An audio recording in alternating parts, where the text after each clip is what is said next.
Imam Mashkur, pria asal desa Monklayu, Kecamatan Gandapura, Biren, meninggal dunia usai mengalami penyiksaan oleh oknum TNI di Jakarta.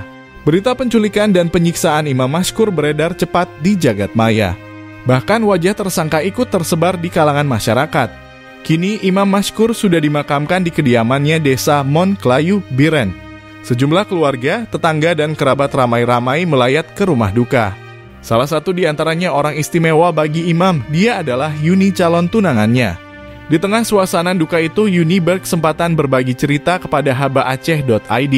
Dia mengaku begitu terpukul dengan kepergian sang kekasih yang dikenalnya sejak 2 tahun lalu.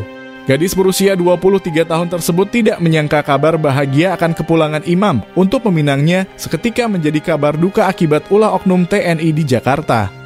Bagi Yuni, sosok Imam adalah seorang pribadi yang hemat bicara, meski berkomunikasi setiap hari tetapi dia hanya memberi kabar hal penting saja, begitu juga kepada keluarganya. Firasat kepergian Imam sempat dirasakan Yuni, namun dia tidak mengetahui pertanda apa yang akan terjadi. Informasi terakhir diterima, calon tunangannya pergi untuk selamanya. Jauh sebelum peristiwa itu terjadi, Imam sempat menghubungi dan meminta Yuni untuk ke Jakarta. Namun kala itu ia sedang menyelesaikan tugas akhir di bangku perkuliahan. Yuni mengaku dirinya tidak pernah menerima kabar tentang permasalahan korban selama di Jakarta.